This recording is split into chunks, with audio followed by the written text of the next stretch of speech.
ഇന്നലെ PSG എങ്കിൽ ഇന്ന് RCB ഇതാ വീണ്ടും ചാമ്പ്യൻസ് ആയി മാറുന്നു. ഡിഫെൻഡിംഗ് ചാമ്പ്യൻസ് വീണ്ടും ചാമ്പ്യൻഷിപ്പ് ഏറ്റെടുക്കുന്നു. ഈ സാല കപ്പ് നമ്മുടെ എന്ന് കളിയാക്കിക്കൊണ്ട് നിന്നവരുടെ മുന്നിലേക്ക് 2025-ലെയും 26-ലെയും കപ്പ് RCB നേടുകയാണ്. കഴിഞ്ഞ ദിവസം PSG ആയിരുന്നു കപ്പ് എടുത്ത UEFA ചാമ്പ്യൻസ് ലീഗിൽ. കഴിഞ്ഞ വർഷവും PSG നേടി. അത് ഡിഫെൻഡിംഗ് ചാമ്പ്യൻസ് വീണ്ടും കിരീടം നേടുന്ന സാഹചര്യം ഉണ്ടായി. ക്രിക്കറ്റിംഗ് ലോകത്തിലേക്ക് വരുമ്പോഴേക്കും, ക്രിക്കറ്റിലെ ഏറ്റവും വലിയ ലീഗിലേക്ക് വരുമ്പോഴും കഴിഞ്ഞ വർഷം ഒരേ ടീം കപ്പ് നേടുന്നു, ഈ വർഷവും അതേ ടീം തന്നെ കപ്പ് നേടുന്ന സാഹചര്യത്തിലേക്ക് കാര്യങ്ങൾ മാറുന്നു. ഒരുപാട് റെക്കോർഡുകൾ തീർത്തായിരുന്നു. നമ്മൾ ഇന്നത്തെ മത്സരത്തിൽ ടോസ് ടൈമിൽ തന്നെ പറഞ്ഞിരുന്നൊരു കാര്യം, ടോസ് RCB നേടി ബൗളിംഗ് തിരഞ്ഞെടുക്കുകയാണെങ്കിൽ 40% ഓഫ് വിൻ അവിടെ തന്നെ ഉറപ്പിച്ചിരുന്നു എന്നുള്ളതാണ്. അതേ രീതിയിൽ തന്നെ കാര്യങ്ങൾ മാറി. അഹമ്മദാബാദ് നരേന്ദ്രമോദി സ്റ്റേഡിയത്തിൽ 155 റൺസിൽ പെടാപ്പാട് വിട്ടായിരുന്നു ഗുജറാത്ത് ടൈറ്റൻസ് എത്തിപ്പെട്ടത്. ആ പിച്ചിൽ തുഴഞ്ഞു കളിച്ചുകൊണ്ടിരുന്ന ഗുജറാത്ത് ടീമിനെ കാണാമായിരുന്നു. പക്ഷേ RCBയുടെ ചേസിംഗ് നമ്മൾ എടുത്തു നോക്കിയാൽ തുടക്കം തൊട്ട് തന്നെ അവരുടെ ഇന്റന്റ് ക്ലിയർ ആയിരുന്നു. ആദ്യത്തെ 6 ഓവറുകൾ ശക്തമായി അറ്റാക്ക് ചെയ്യുക. കഗീസോ റബാഡയുടെ ആദ്യത്തെ 2 ഓവറുകൾക്ക് 37 റണ്ണാണ് അടിക്കുന്നത്. അദ്ദേഹം പേർപ്പിൾ ക്യാപ്പ് ഹോൾഡറായി, അതിന് അദ്ദേഹത്തിന് പ്രത്യേക അഭിനന്ദനങ്ങൾ. പക്ഷേ ആദ്യത്തെ 2 ഓവറിൽ 37 റൺസ് വഴങ്ങുക എന്ന് പറയുമ്പോൾ തന്നെ സ്വാഭാവികമായിട്ട് എത്രമാത്രം ഇന്റന്റോട് കൂടിയാണ് സെക്കൻഡ് ഇന്നിംഗ്സിന് വേണ്ടി അവർ ഇറങ്ങിയത് എന്നത് വ്യക്തമായിരുന്നു. ഏകദേശം 94 റൺസൊക്കെ ചേസ് ചെയ്യുന്ന സമയത്തൊക്കെ 100 പന്തുകൾ ഉണ്ടായിരുന്നു ബാക്കി അത്രയും എടുക്കാൻ വേണ്ടി. അങ്ങനെ ഒരു ഐതിഹാസികമായ ജയം.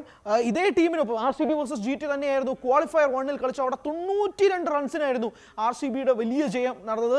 അതിന് പകരം വീട്ടിൽ പ്രതികാരം എന്നൊക്കെ പറഞ്ഞ് GT ഫൈനലിൽ നോക്കാം എന്നൊക്കെ പറഞ്ഞതാണ്. പക്ഷേ GT വീണ്ടും തറപറ്റിക്കുന്ന കാഴ്ച RCBക്ക് സ്വന്തമാകുന്നു. വീണ്ടും രജത് പത്തിദാറിന്റെ ടീമിന് കപ്പ് നേടാൻ കഴിയുന്ന സാഹചര്യത്തിലേക്ക് കാര്യങ്ങൾ മാറുകയും ചെയ്തു. ഈ വർഷം RCB എന്ന ടീമിനെ എടുത്ത് നോക്കുകയാണെങ്കിൽ പോലും, ഡിഫെൻഡിംഗ് ചാമ്പ്യൻസ് ആണെങ്കിൽ പോലും, അവർ ഫസ്റ്റ് ഈ ടൂർണമെന്റ് തുടങ്ങുന്ന വേളയിൽ തന്നെ അവരുടെ ഇന്റന്റ് വളരെ ക്ലിയർ ആയിരുന്നു. പ്ലെയേഴ്സിനോട് സംസാരിക്കുമ്പോൾ പോലും പറയുന്നത് ആ ട്രോഫി ഞങ്ങൾ വിട്ടുകൊടുക്കുന്നില്ല എന്നുള്ളതാണ്. അങ്ങനെ മുംബൈ ഇന്ത്യൻസിനും ചെന്നൈ സൂപ്പർ കിങ്സിന് ശേഷം ഡിഫെൻഡിംഗ് ചാമ്പ്യൻസ് ടൈറ്റിൽ സ്വന്തമാക്കുന്ന ഒരു കാഴ്ചയിലേക്ക് കൂടി RCB നീങ്ങുകയാണ്. ഇന്നത്തെ മത്സരത്തിൽ എടുത്തു നോക്കിയാൽ പോലും ഇമ്പാക്ട് പ്ലെയർ ആയിട്ട് നിന്ന വെങ്കടേഷ് അയ്യർ, അദ്ദേഹം ഫൈനൽസിൽ മുന്നേ 2021-ലും 4-ലും കളിച്ചപ്പോൾ 2 തവണയും അർദ്ധ സെഞ്ചുറി നേടിയ വ്യക്തിയാണ്. പക്ഷേ ഇത്തവണ അദ്ദേഹം ഇമ്പാക്ട് പ്ലെയറായി വന്ന് 16 പന്തിൽ നിന്ന് 32 റൺസ് നേടുന്നു. Strike rate 200. കൃത്യമായ ഒരു ഓപ്പണർക്ക് ഏത് രീതിയിലുള്ള പൊസിഷൻ അല്ലെങ്കിൽ എന്താണ് ടീമിന് കോൺട്രിബ്യൂട്ട് ചെയ്യേണ്ടത് അത് ചെയ്തിട്ടാണ് അദ്ദേഹം തിരിച്ചു പോകുന്നത്. പക്ഷേ ആ വിക്കറ്റിന് ശേഷം പിന്നീട് ദേവദത്ത് പടിക്കലൊന്നും കോൺട്രിബ്യൂട്ട് ചെയ്യാൻ കഴിഞ്ഞില്ല. 1 റൺസിന് അദ്ദേഹം പുറത്താവുകയും ചെയ്തു. കഗീസോ റബാഡയ്ക്ക് അങ്ങനെ ആ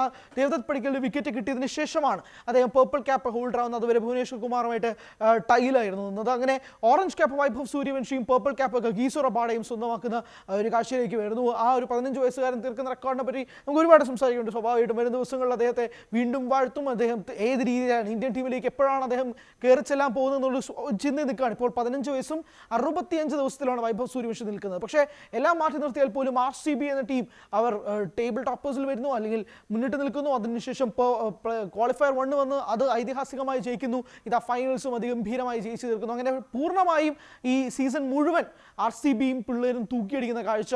ഫാൻസിനെ സംബന്ധിച്ചിടത്തോളം 18 വർഷത്തിന് നീണ്ട കാത്തിരിപ്പിന് ശേഷമാണ് കഴിഞ്ഞ വർഷം അവരൊരു കപ്പ് നേടുന്നത്. പക്ഷേ നേടുമ്പോൾ അത് തുടർച്ചയായി അടിക്കണം എന്നുള്ള രീതിയിലാണ് മാറുന്നത്. അങ്ങനെ തുടർച്ചയായി 2ാം വട്ടവും RCB കപ്പ് നേടുന്നു. IPL 2026 ചാമ്പ്യൻസായി റോയൽ ചലഞ്ചേഴ്സ് ബാംഗ്ലൂർ മാറുന്നു. കൂടുതൽ വാർത്തകൾക്ക് News 18 Kerala YouTube channel subscribe ചെയ്യുക.